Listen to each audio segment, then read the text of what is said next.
오늘은 우리 서로를 축복하면서 하늘의 능력과 기적을 체험하는 세 마디로 한번 인사했으면 좋겠습니다. 사랑합니다. 감사합니다. 미안합니다. 우리 하나님께서 여기까지 우리를 인도하여 주셨습니다. 물론 여전한 어려움이 있고 코로나가 또 잠시 잠잠해진 것 같으나 또 가을철에 다시 한번 또 그렇게 기승을 부릴지도 모른다라고 이야기합니다. 세계적인 경제 위기가 있고 물가가 급등하고 유가가 올라가고 금리가 폭등하면서 또 많은 이들이 어려움에 대하여 이야기합니다. 기후 위기를 통해서 한쪽에서는 폭우로 인하여서 홍수가 나서 수많은 사람들이 재난을 겪으면서 또 반대쪽에서는 바로 가뭄을 겪으면서 사상 유례 없는 그 뜨거움으로 인하여 또 그렇게 고통을 당하고 있습니다. 이번 여름은 또 이전에 경험해보지 못한 그런 무더위가 한반도를, 이 땅을 휩쓸고 가게 될 것이다 라고도 이야기합니다. 그 와중에도 하나님께서 여기까지 우리를 지켜주셨고 또 아무것도 못하고 겨우 연명하는 정도가 아니라 그 속에서 하나님이 맡겨주신 사명 감당하면서 비전센터가 지어져서 작년 이맘때 시작되어졌던 일인데 그 열매들을 우리가 보고 그곳에서 이제 개관하는 예배를 드리게 되었습니다. 다시금 흩어졌던 성도들이 함께 모여서 예배하고 교제하게 되어졌습니다. 우리와 함께 하시는 그 하나님의 능력으로 또 우리 앞에 여전히 남겨져 있는 어려움도 이기면서 또 하나님 앞에 영광 올려드리는 교회가 되길 원합니다. 여기까지 인도하신 하나님, 또 여호와의 이레의 복을 주실 그 하나님을 기대하면서 하나님께 영광의 박수 올려드립니다. 우리가 지키게 되는 이 맥주 감사절은 두 가지 성경적인 배경을 가지고 있고 근거를 가지고 있습니다. 다른 하나는 애굽 땅에서 종이 되어졌던 이스라엘 백성들, 그들을 하나님께서 인도하여 주셔서 광야길을 지나게 되었습니다. 메마른 땅에서, 그 거친 땅에서 살아계신 하나님을 체험하게 되지 않았습니까? 시내산 아래에 이르러서 그곳에 임재하시는 주님의 영광을 체험하고 이제 우리가 하나님의 백성으로 하나님의 말씀만 지키며 살겠습니다. 서원하고 결단하고 언약을 행하였던 그날을 기념하면서 바로 그날이 출애굽한 지 50일째 되는 날이었다라고 해서 오순절이라고도 하였고 7주간이 지난 후다라고 해서 77절이라고도 하였던 그날로부터 바로 이 맥추절이 유래되어집니다. 그곳에서 하나님께서 또 약속의 말씀을 주시는데 너희가 약속의 땅에 들어가게 되면은 그 첫 열매를 거두어서 하나님 앞에 제사하라라고 하였고 하나님의 약속하신 대로 그 복을 그들이 누리면서 하나님 앞에 광야 가운데서 먼저 감사의 제사를 드리게 되었던 거지요. 처음 곡식을 거둔다라고 해서 초실절이라고도 하였고 그때 처음 거두었던 그 열매와 곡식이 보리였기 때문에 맥추절이라고도 하였습니다. 여러 가지 이름을 갖는 절기인데 모든 것을 다 얻고 그 땅에 들어가서 모든 것을 다 마친 다음에 드렸던 감사가 아니라 바로 그 광야 가운데서 하나님이 주실 은혜를 바라보면서 그 첫 열매로 인하여서 먼저 감사하였던 절기가 맥추절이었다라고 하는 겁니다. 1년의 중간에 우리가 이 맥추 감사 주일을 지나게 됩니다. 우리가 지금 농사를 짓는 것은 아니지만 우리에게 이미 주셨던 은혜가 있지 않습니까? 그 은혜의 손길들을 기억하며 감사하고 또 우리를 통하여서 인도하실 또 행하실 하나님의 놀라운 일들을 바라보며 감사함으로 나아가는 절기가 되길 원합니다. 오늘 우리가 읽은 이 성경 본문은 우리가 잘 알고 있는 오병이어의 기적, 이른바 빈들에서 나타났던 그 표적의 사건을 기록하고 있습니다. 예수님께서 행하셨던 네 번째 표적의 사건이 바로 이 오병이어의 기적입니다. 그 첫 번째 기적은 가나의 혼인잔치에서 일어났던 기적이 아닙니까? 작은 마을에서 있었던 잔치 자리에서 있었던 기적이었습니다. 물이 변하여 포도주가 되어지고 또 그 속에서 많은 사람들이 기쁨을 얻게 되었던 것 아닙니까? 두 번째 기적은 갈릴리의 중심지였던 가버나움에서 있었던 일입니다. 그곳에서 바로 주님을 바라보며 주님 앞에 문제를 가지고 나왔던 왕의 신하가 또 백부장의 아들이 고침받고 살게 되어지는 놀라운 일들이 벌어지게 되어집니다. 세 번째 기적은 예루살렘에서 일어났던 기적이었습니다. 절기를 당하여 예수님께서 예루살렘에 올라가셨다가 바로 그 양문 앞에 있는 베데스다 못가에서 38년 동안 그렇게 치유를 기다리고 회복을 기다리고 기적을 기다리던 그 사람을 만나서 그를 일으키시고 그가 일어나서 걷게 되어지고 그 자리를 들고 많은 사람들 가운데 증거가 되어졌던 기적, 이것이 세 번째 표적이었죠. 그런데 네 번째 표적은 광야 가운데에서 메마른 빈들에 나아가서 그곳에서 일어났던 기적이었습니다. 그 빈들에서 하늘의 놀라운 능력을 체험하고 그 풍요로움과 그 기쁨을, 그 천국의 잔치자리를 경험하게 되어졌던 사건을 기록합니다. 성경의 많은 일들, 하나님의 놀라운 기적은 이 빈들에서 일어났던 것들을 보게 됩니다. 이스라엘 백성들이 출애굽한 이후에 애굽 땅에서 경험하지 못하였던 일들을 그 광야 가운데서 경험하잖아요.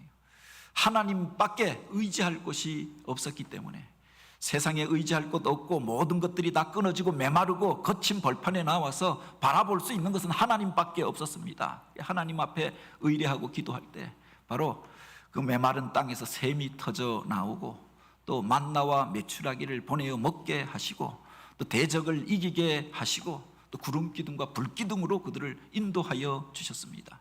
그곳에서 하나님의 백성이 준비되고 훈련되어졌던 것 아닙니까? 그 빈들에서, 광야에서 하나님이 그들을 만나 주셨다라고 하는 겁니다. 하나님의 천국 복음이 어디로부터 선포되어졌느냐? 이 광야로부터, 광야에 외치는 자의 소리로 왔던 세례 요한을 통하여서 먼저 이 땅 가운데 임재할 하나님 나라의 복음이, 오실 메시아에 대한 소식이 전파되어졌던 것 아닙니까? 광야 가운데 나아가서 바로 회개하라, 하나님 나라가 가까웠느니라. 그 외침의 소리를 듣고 갈급한 마음을 가지고 그 앞에 나왔던 이들이, 회개하고 세례를 받았던 그들이 이 땅 가운데 오실 메시아를 가장 먼저 만나게 되어지고 예수님의 처음 제자가 되어졌다. 예수님의 사역도 이 광야로부터 시작되어집니다. 세례 요한에게 나아가서 세례를 받는 그 순간으로부터 공생애가 시작되어지고 천국 복음이 전파되어집니다. 광야에서 사단의 유혹을 이기시고 또 하나님의 온전한 능력을 덧입고 이제 그 구원 사역을 시작하셨던 것 아닙니까? 그 네 번째 기적도 바로 이 빈들 가운데서, 광야 가운데서 일어났던 기적이었다라고 합니다. 어디에서 기적이 일어나는가? 인생 역전이 어디로부터 시작되어지는가? 어떻게 새로운 역사들이 일어날 수 있는가? 그 빈들에서부터, 어쩌면은 메마르고 거칠고 모든 것들이 결여되어져 있고 부족한 것 투성인 그곳에서부터 하나님의 놀라운 역사가 나타나는 줄 믿으시기 바랍니다. 이 빈 그릇에 아름다운 것들이 담길 수가 있잖아요. 그것에 가득 채워져 있다고 하면, 그 통에, 그 그릇에 다른 것들이 채워져 있다고 하면 새 것을 담을 수가 없잖아요. 비어진 다음에 그 이후에 그곳에 새로운 것들이 담겨질 수가 있는 거죠. 우리 심령이 비어져 있을 때 그곳에 하나님께서 들어와 우리를 통하여서 역사하시는 줄 또한 믿으시기 바랍니다. 이전에 이 광명이 세워지게 된 그 과정을 이렇게 보는데, 70년대 신문을 보니까 그런 기사가 나오더라고요. 영등포 남쪽에, 강남의 남쪽에 신흥 주거지를 개발한다, 정부에서 발표하였는데, 이 강남 남쪽이 어딘가 보니까 이게 개봉지구인 겁니다. 개봉 1지구에 뭐 2만 호 그 가구를 짓는다. 나중에 2지구까지 해서 5만 호 가구를 짓는다. 이런 계획이 발표되어졌던 겁니다. 우리나라의 최초의 신도시가 어디에 들어섰느냐? 사실은 이곳 광명에 먼저 들어섰던 거죠. 그때는 광명이라는 이름도 없었고 광명리였겠죠. 이름이 개봉 1지구인데 그 지도를 보니까 지금 광명 1동, 2동, 3동, 4동, 그리고 철산 1, 2, 3동, 여기를 개봉 1지구라고 하였더라고요.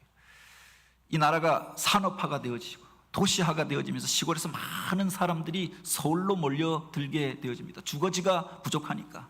특별히 영등포가 팽창하고 그 최초의 우리나라에서 강남이라 불려지던 곳이 영등포였는데 그 주변으로 공단들이 형성되어지고 구로공단이 만들어지고 수많은 사람들이 이곳에서 일하게 되었는데 주거지가 부족하니까 빈 땅을 찾아서 바로 이곳에 바로 신흥 주거지가 만들어지게 되었던 겁니다. 그 첫 번째가 개봉 1지구 광명시 광명 1, 2, 3, 4동이고 이게 꽉 채워지고 난 다음에 2지구를 개발하는데 보니까 지금 개봉동이 2지구더라고요. 그곳에 그 다음으로 또 주거지가 형성되었던 겁니다. 꽉 채워지고 나니까 더 이상 도시를 형성할 곳이 없어서 그 다음에 영등포의 동쪽을 개발하기로 했다. 영동 개발이 시작되어졌는데 70년대 중반인 겁니다. 그때가 그것이 빈 땅이었고 한강물이 넘쳐나는 곳이었고 사람이 살지 못할 곳이라고 합니다. 빈 땅이니까 그것이 개발되어졌는데 지금 강남 서초지구가 그때 개발된 겁니다. 그것이 꽉 차고 나니까 그래도 서울로 몰려드는 수도권으로 몰려드는 사람들을 감당할 수 없으니까 그 다음 개발된 것이 영등포의 서쪽을 개발하는데 그게 바로 목동지구더라고요. 안양천이 범람해서 사람들이 살지 못하고 그 언덕역에만 화곡동에만 사람들이 살았는데 그것을 개발하면서 바로 목동지구가 들어서 목동 신도시가 들어서게 된 겁니다. 그것도 감당하지 못하니까 서울의 주변으로 빈 땅으로 찾아가서 빈 곳에 신도시들이 일어나게 되어졌던 것 아닙니까? 일산, 분당, 평촌, 중동 그런 곳 아닙니까? 비어있는 곳에 새로운 개발의 역사가 나타났다라고 하는 겁니다. 이것을 바라보는 식견을 가지고 있는 사람들은 그런 땅을 먼저 사 놓았던 거지요. 어떤 곳에서 새로운 역사가 나타났느냐? 비어있는 곳에서 역사가 나타났다. 사람들이 빽빽하게 살고 있는 곳, 그곳에서 기존의 것들을 허물고 새로 세우기가 쉽지가 않잖아요. 비어있는 그곳에서 새로운 개발의 역사가 나타났는데 하나님의 거룩하신 역사가 어디에서부터 나타나느냐? 비어있는 자리 가운데, 빈 땅 가운데, 빈 심령으로 하나님 앞에 나온 그들을 통해서 하나님께서 당신의 거룩한 일들을 일으키시고 새 일들을 행하셨다라고 하는 겁니다. 왜 예수님께서 빈들로 나가셨는가? 도시에서 많은 사람들이 주님이 행하신 기적의 이야기를 듣고 자신의 문제를 아뢰고 호기심으로 주님 앞에 나옵니다. 그러나 주님께서 이제 하나님과 교제하기 위하여서도 그 사람의 무리를 떠나서 도시를 떠나서 빈들로 나가셨을 것입니다. 그러나 그곳까지 주님을 찾아왔던 사람들이 있었던 것 아닙니까? 그야말로 갈급한 사람들, 바로 주님께서 그 바다 건너에 베세다 광야로 나아갔지만 주님을 만나기 위하여 거룩한 소원을 가진 사람들, 가난한 심령을 가진 그들이 바로 비겁인 심령으로 주님을 찾아오게 되어졌던 거죠. 그들을 통해서 하나님께서 행하셨던 그 빈들 가운데에서 행하셨던 놀라운 기적의 사건을 바로 요한복음 6장은 기록하고 있는 겁니다. 여기에 보면 많은 무리들이 갈급한 심령으로 주님을 찾아서 먼 길을 걸어서 바다를 건너서 주님 앞으로 나옵니다. 그들을 보시면서 주님께서 이제 제자 빌립에게 바로 이 질문을 하셨던 겁니다. 이 사람들을 먹일 수 있는 떡을 어디서 구할 수 있겠느냐? 수많은 사람들이 나오는데 먼 길을 걸어서 그렇게 주님을 만나겠다고 나오는데 저들에게 먹일 수 있는 양식이 어디 있느냐? 저들에게 먹일 떡이 어디 있느냐? 질문하셨던 겁니다. 다른 성경에 보면 그들이 저녁까지 주님 앞에서 말씀을 듣고 사모하다가 저물 때가 되어졌는데 먹을 것이 없어서 저들이 허기진 것들을 주님께서 아시고 이 질문을 던지셨다, 그렇게 기록하고 있죠. 우리의 필요를 아시고 갈급한 심령을 아시고 저들의 문제를 어떻게 해결하여 줄 것인가, 바로 이것을 제자들에게 질문하였던 겁니다. 그때 그 옆에 있던 빌립이 이렇게 대답합니다. 이 사람들에게 조금씩 받게 할지라도 200데나리온이 부족할 것입니다. 그 앞에 나와 있는 사람들을 헤아려 보니까 뒤에 보면은 장정만, 남자들만 5,000명이다 라고 했습니다. 아이와 여인들까지 합하면 15,000명이다, 20,000명이다, 뭐 이렇게 얘기하기도 합니다. 그들에게 1,000원짜리 빵 하나, 가장 값비싼 것, 그것을 나눠준다라고 해도 바로 10,000명이면은 바로 1,000만 원, 2,000만 원의 돈이 필요한 거죠. 1데나리온이 노동자의 하루 품삯이라고 하였습니다. 하루 품삯을 10만 원이라고 친다고 하면은 바로 200데나리온이라고 하는 2천만 원이라고 하는 돈이죠. 아니 무슨 1,000원 가지고 2,000원 가지고 사람들에게 먹을 것을 줄 수 있느냐. 교회에서 무슨 행사할 때 주방에서 일하는 분들이 적어도 10,000원 이상씩은 줘야 대접할 수 있다라고 이야기합니다. 10,000원짜리로 대접한다라고 하면 2억 원, 3억 원의 돈이 필요한 겁니다. 바로 그 이야기를 빌립이 하고 있는 겁니다. 이 사람들에게 값싼 것으로, 저렴한 것으로 준다 할지라도 바로 2천만 원, 3천만 원의 돈이 필요합니다. 그가 모인 사람들의 숫자를 헤아리고 그들이 가지고 있는 역량을 헤아려서 계산하여서 지극히 논리적으로 주님 앞에 대답한 거지요. 예수님의 제자 가운데 그 베세다의 사정을 제일 잘 알고 있었던 사람들, 제자들 중에서도 가장 지성적이고 논리적인 사람이 빌립이었다라고 이야기합니다. 그가 계산하여서 합리적인 대답을 하였던 것 아닙니까? 지금 이 많은 사람들에게 먹일 수 있는 떡이 없다. 지금처럼 무슨 교회가 재정을 가지고 어떤 행사를 계획하고 또 그래서 하였던 프로그램이 아니었습니다. 교회에서 1년에 예산을 세우죠. 돈이 있어서 예산을 세우는 게 아니라 이전 해에 성도들이 이만큼 헌금하였기 때문에, 우리 교회의 재정 규모가 1년을 결산하면 이 정도가 되기 때문에 바로 교회 학교에 이만큼의 예산을 편성하고 또 찬양대에 이만큼 예산을 편성하고 친교를 위해서 이만큼 예산을 편성하는 거죠. 계획을 가지고 그래서 어떤 행사들을 합니다. 그런데 지금처럼 조직화된 교회가 아니었다라고 하는 겁니다. 성도들이 무슨 헌금을 하고 11조를 하던 시절도 아니었습니다. 제대로 된 건물을 가지고 있는 교회도 아니었다라고 하는 겁니다. 중구난방으로 사방으로부터 문제를 가진 사람들이 주님 앞에 나왔던 것 아닙니까? 주를 위하여 헌신하겠다 결심하였던 사람들은 고작 12명, 12제자밖에 없었던 시절이었습니다. 그들에게 필요한 것들을 공급할 만한 능력이 그들 안에 없다라고 하는 거죠. 그 중에 행여나 어떤 사람이 특별하게 헌금하여서 몇 천만 원 헌금하여서 그래서 돈이 생긴다 할지라도 그들이 있는 것이 빈들, 광야가 아닙니까? 상점도 없고 식당도 없고 빵집도 없고 일반 집들도 없는 주거지로부터 마을로부터 멀리 떨어져 있는 곳이었습니다. 돈이 있어도 소용없는 자리가 빈들이 아닙니까? 그래서 지금 바로 이 빌립이 대답하고 있는 것은 그래도 주님 앞에 이렇게 논리적으로 이야기하고 있지만 바로 우리에게 돈이 없고 능력이 없고 또 있다고 하여도 살 쳐서도 공급처도 없으니 우리가 할 수 없는 이유에 대하여 이야기하고 있는 거죠. 지극히 논리적이고 합리적인 대답이 아닙니까? 교회 안에서 우리가 어떤 일들을 할 때 바로 이런 것들을 우리가 먼저 계산하게 됩니다. 건축을 위하여서 예산을 세우고 우리가 감당할 수 있는 것들이 얼마나 되어지는가 먼저 계산하고 규모를 가지고 어떤 일들을 시작하잖아요. 행사를 시작할 때 예산이 얼마나 되어질까 먼저 계산하고 시작하게 되잖아요.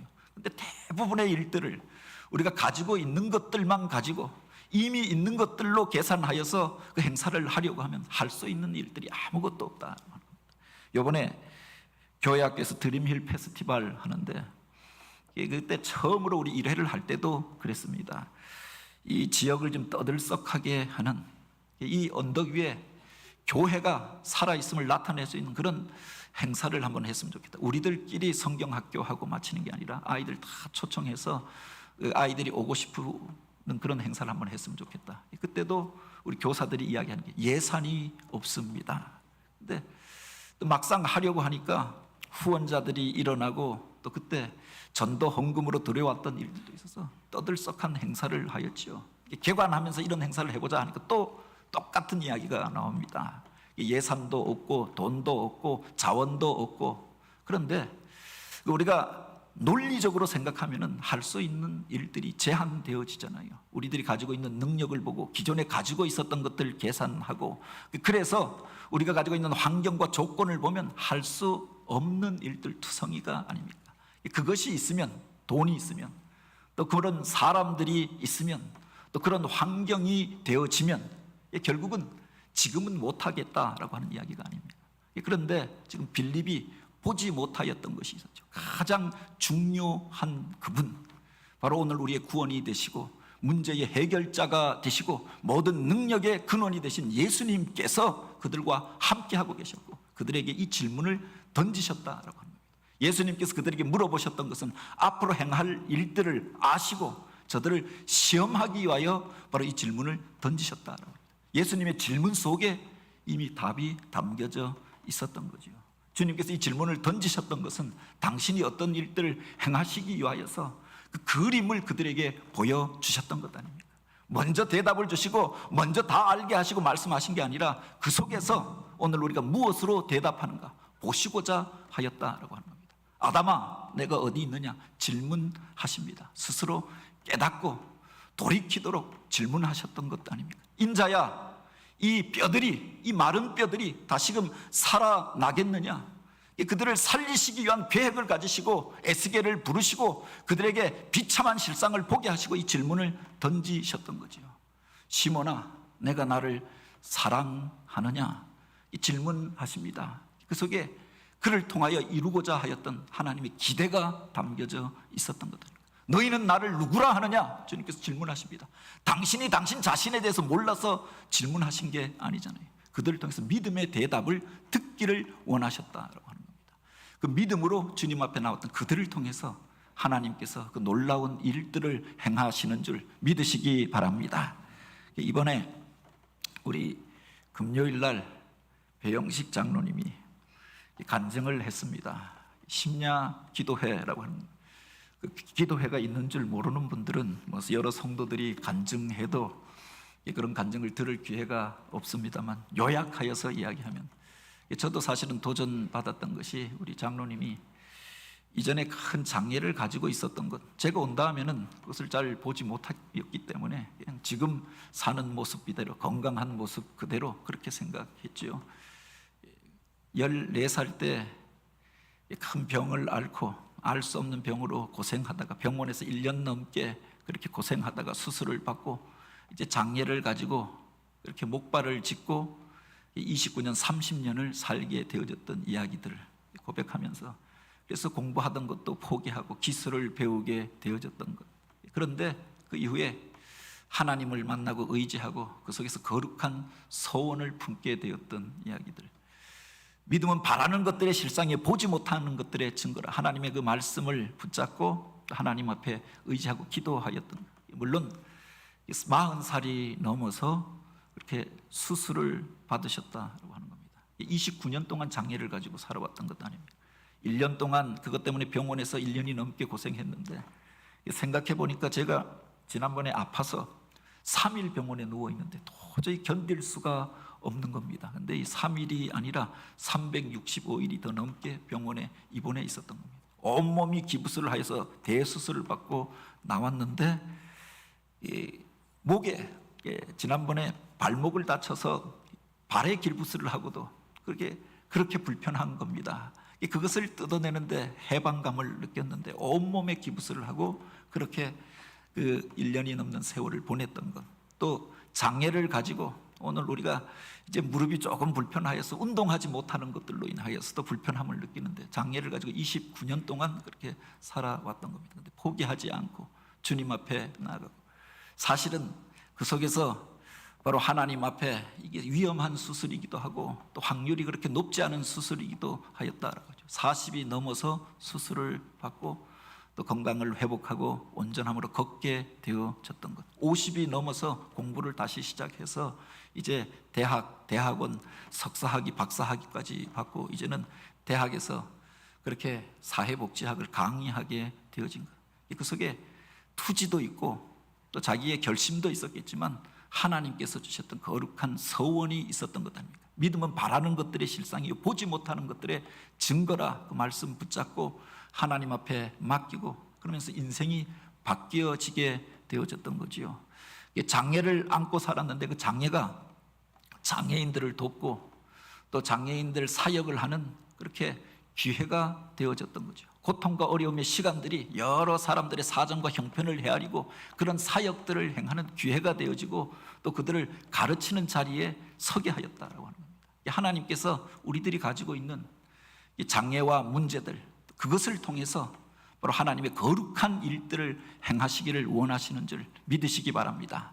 모두가 다 그렇게 쓰임받는 것이 아니라 믿음으로 하나님 앞에 맡기고 도전하였던 그 사람을 통해서 하나님께서 새 일을 행하시는 줄 믿으시기 바랍니다.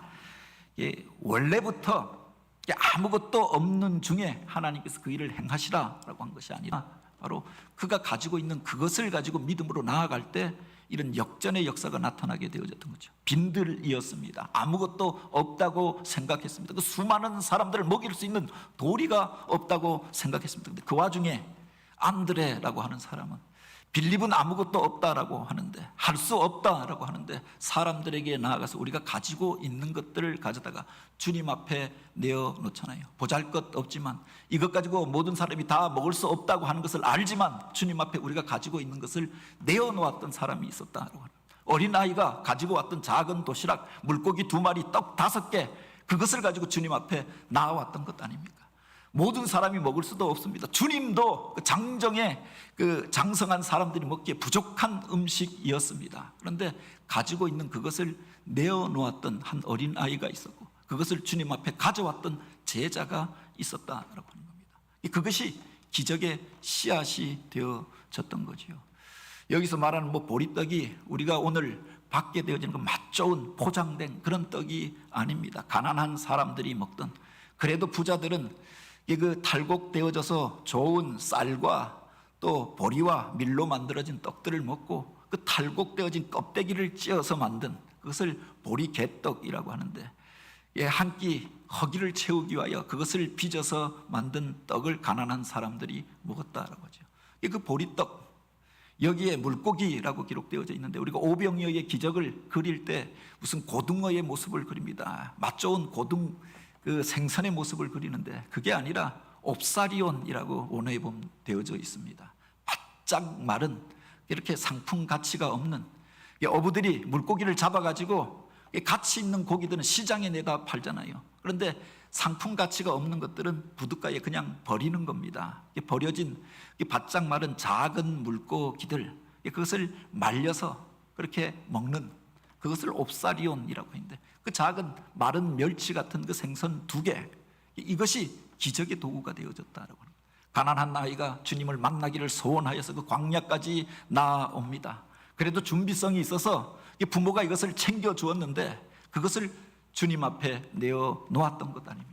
어쩌면 그 아이만 도시락을 가지고 온 것이 아니라 그 많은 어른들 가운데도 자기 먹을 것을 챙겨온 사람들도 있었을 것입니다. 이것 가지고 누구 코에 붙이겠는가? 나 혼자 먹기에도 부족한데, 내어놓지 못하고 먹을 찬스를 잡지 못하고, 그래서 주저하고 있을 그때 어린아이가 먼저 자기가 가진 것을 주님 앞에 내어놓았다라고 합니다. 그것이 기적의 도구가 되어졌다라고. 아무것도 없는 중에 기적이 하늘에서 그냥 뚝 떨어진 것이 아니라 먼저 헌신하였던 사람들, 대단한 것이 아니었지만 내 한 끼, 내가 나에게 필요한 것이었지만 바로 주님 앞에 그것이 드려졌을 때 기적의 도구가 되었던 것 아닙니까? 이번에 비전센터를 지으면서도 바로 다시 한번 체험하게 되어지는 것이 바로 그런 것이죠. 교회 안에 어떤 일들이 일어날 때 먼저 헌신한 사람들, 축복의 씨앗을 심은 사람들이 있었다라고 하는 겁니다.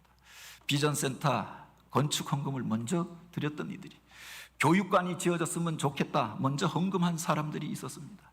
그것만이라도 우리가 시작하려고 했는데 또 교회 안에 엘리베이터 건축 헌금해서 또 드리신 겁니다. 그러니까 교회 안에 엘리베이터를 먼저 헌금을 드렸으니까 우리가 이것도 놓아야 하는 것 아닙니까? 믿음으로 먼저 헌금하였던 이들이 있었지요. 우리 교회 안에 무슨 큰 부자가 있는 건 아닙니다. 감사한 것이 오늘 개관 예배를 드리면서 지금까지 진행되어졌던 것, 그래서 이렇게 통계를 내어보니까 한 220여 명 바로 이 건축 헌금에 참여하신 겁니다. 무명으로 드렸던 분들까지 합하면 한 250명도 넘겠지요. 이 코로나 시대에 교회에 나오는 많은 분들이 그래도 다 동력하고 헌신해서 이 전이 세워진 거죠. 물론 이 비전센터가 전부가 아니라 이 교회가 세워지기까지, 50년 역사가 이루어지기까지 바로 수많은 사람들의 헌신과 동력으로 교회가 세워지지 않았겠습니까? 대단한 부자가 있어서 어느 교회는 무슨 재벌 그룹 사장이 있어서 큰 회사를 운영하는 장로님이 있어서 그래서 건축 헌금을 해서 큰 교회를 지었다라고 하는데, 우리 교회는 여러 믿음의 사람들이 십시일반 믿음으로 함께 동력하여서 주님의 역사를 이루어 왔죠. 그 열매가 비전센터요, 또 오늘 우리들이 아닙니까? 하나님께서 어떤 사람들을 통해 그 역사를 이루어 가시느냐, 그 속에서 없는 중에 먼저 헌신하였던 그 사람들, 내가 가지고 있는 그것을 가지고 최선을 다하여 주님 앞에 맡기며 나아갔던 그들을 통해서 하나님이 거룩한 일들을 이루어 가시는 줄 믿으시기 바랍니다. 그 어린 나이의 헌신으로부터 그 안드레의 이와 같이 연결시키는 그 사역을 통하여서 바로 이 기적이 시작되어졌던 거죠. 그 기적이 어떻게 나타나게 되어졌는가? 우리가 가장 주목하여야 할 단어가 바로 주님께서 축사하시니라 라고 하는 말씀 속에 담겨져 있습니다. 예수님께서 이제 그것을 가지시고 떡을 가져 축사하신 이후에 앉은 자들에게 나눠주라 하시매, 이렇게 기록하고 있습니다. 여기서 축사하다라고 하는 말이 바로 유카리스트라고 하는 말입니다. 감사인데 그냥 우리가 일상적으로 드리는 감사가 아니라 아주 특별한 감사, 하나님이 행하실 일들을 바라보면서, 비전으로 바라보면서 드리는 감사를 유카리스트라고 이야기하죠. 그것을 우리가 감사와 구별하여서 축사한다, 이렇게 구별하여 표현하여 놓았던 겁니다. 주님께서 주님 앞에 드려진 그 작은 도시락 하나, 어린아이가 가져왔던 물고기 2마리, 떡 5개, 그것 가지고 한 사람이 먹기도 부족해 보이는 그것을 가지고 주님께서 그 많은 사람들이 먹을 것이 다 생긴 것처럼, 하늘의 놀라운 은혜와 복이 그 자리에 부어지는 것처럼 그 떡을 들고 축사하시며 특별한 감사를 하나님 앞에 드렸다라고 하는 겁니다. 이것이 얼마나 어색하고 우스꽝스러운 모습입니까? 그 앞에 10,000명이 넘는 사람들이 앉아 있습니다. 먹을 것을 바라고 허기져서 그렇게 웅성거리고 있습니다. 주님 앞에 드려졌던 것은 작은 도시락 하나였습니다. 바짝 마른 물고기 2마리, 보리 개떡 5개, 이걸 가지고 주님께서 감사하시고 기뻐하시며 특별한 감사를 하나님 앞에 올려드렸다라고 하는 겁니다. 기적이 언제 일어나느냐? 그 다음에 일어났던 거죠. 주님께서 언제 감사했느냐? 바로 그 기적이 일어난 다음에, 그 많은 음식과 떡이 생겨난 다음에 그 사람들이 다 배부르고 넉넉하여서 그렇게 기뻐하는 모습을 보면서 감사했던 것이 아니라, 기적이 일어나기 전에 먼저 헌신하였던 그 씨앗을 보고 바로 작은 손바닥만한 구름 속에서 앞으로 일어날 듯 거대한 역사를 바라보면서 먼저 감사하였다라고 하는 겁니다. 이 빈들에서 일어났던 감사를 통해서 기적이 일어나고 하늘의 풍요를 누리고 하나님의 영광이 나타나게 된 줄 믿으시기 바랍니다. 우리가 맥주 감사절을 지나면서 우리들 안에 여전한 어려움이 있잖아요. 소원하고 기도하였는데 아직 이루어진 것은 없고, 이번에 입당하는데, 개관식을 진행하는데 아직 그 자리들이 비어 있지요. 건축 허가가 이쯤이면 날 것이다 라고 생각했는데 아직 안 났지만 믿음으로 우리가 개관 예배를 드리고 이제 이번 주간에 이사들을 진행하려고 합니다. 먼저 감사함으로 나아가는 그들을 통해서 하나님께서 새 일을 이루시는 줄 믿으시기 바랍니다. 아무것도 염려하지 말고 오직 모든 일에 기도와 간구로 너희 구할 것을 감사함으로 아뢰라. 그러면 모든 지각에 뛰어나신 하나님의 평강이 너희 생각과 내 마음을 주관하시리라.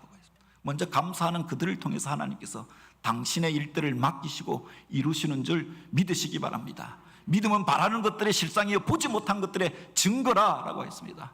빌립의 사고방식으로 보면, 이성적이고 논리적인 사람들로 보면은 언제나 부족한 것들 투성이죠. 돈도 부족하고 사람도 부족하고 여건과 상황도 부족하고 세상이 이렇게 어렵고, 그래서 할 수 없는 것 아닙니까? 할 수 없는 일들 투성이가 아닙니까? 그래서 근심하고 염려에 매여서 사는 것 아닙니까? 그러나 안드레와 같은 사람은 주님이 그 앞에 계시니까 바로 주님 앞에 내가 가지고 있는 것들, 우리들 안에 있는 최선을 가지고 주님 앞에 내어놓습니다. 내가 먹고도 부족하지만 주님 앞에 드려지면 이 모든 사람들이 함께 먹을 수 있지 아니할까? 먼저 헌신하였던 어린아이가 있었다라고 하는 겁니다. 하나님이 행하실 놀라운 일들을 바라보고 주님께서 감사하십니다. 이 주님의 방법으로 보면은 부족함이 없지요. 언제나 넉넉하고 그들에게 배부르도록 먹게 하십니다. 먹고도 남음의 역사가 있었다라고 합니다.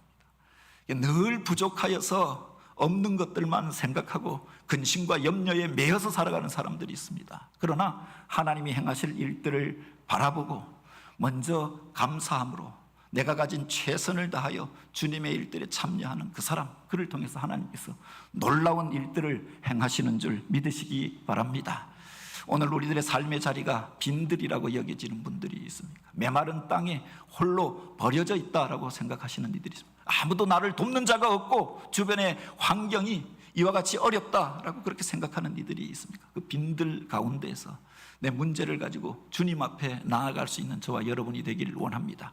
불평과 원망의 말이 아니라, 근심과 염려의 말이 아니라 감사의 말로, 기도함으로 하나님 앞에 나아가 하늘의 기적을 체험하고 그 풍요로움을 누리며 날마다 하나님과 동행하며 오늘 우리의 삶이 하나님의 살아계심을 증거하는 그런 증거가 되어지는 저와 여러분, 우리 교회가 되어지길 주님의 이름으로 축복합니다. 같이